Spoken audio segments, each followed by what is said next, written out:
तो आप क्या करोगे भाई साहब, आप एक और कमांड लिखोगे डॉकर सिस्टम प्रून।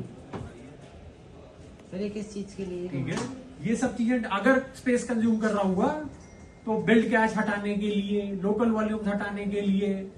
भैया जब डॉकर चलता है ना तो आपके कंप्यूटर की हार्ड ड्राइव और रैम कंज्यूम करता है। जो आपका कंटेनर ऑन होता है वो रैम के अंदर ऑन होता है। ठीक है, स्टॉप हो जाता है तो वो रैम में रन नहीं होता है, स्टॉप हो जाता है तो हार्ड ड्राइव में सेव रहता है। लेकिन जब आप उसका यूज ही नहीं कर रहे हो तो फिर उसको आपने वहां रखा क्यों हुआ है, उसको डिलीट करो। ठीक है, जैसे अभी सेक्शन बी में डॉकर सिस्टम प्रून -a।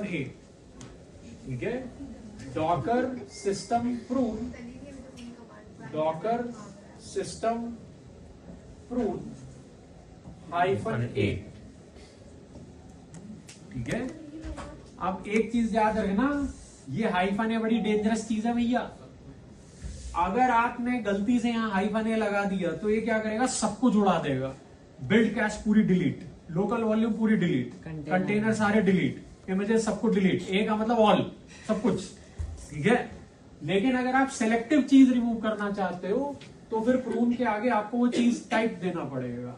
जैसे कि 10th कमांड इसी का वेरिएशन है, डॉकर सिस्टम प्रून, और आगे आप इमेजेस दे सकते हो या कंटेनर दे सकते हो।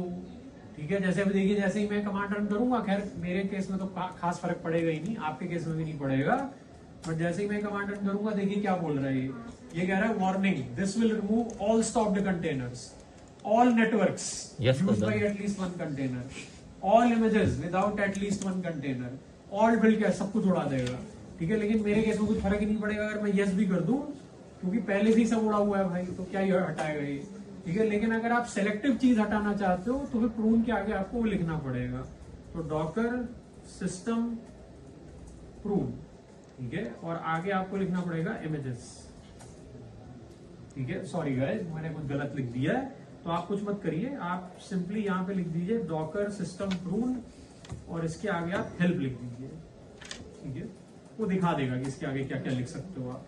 ठीक है।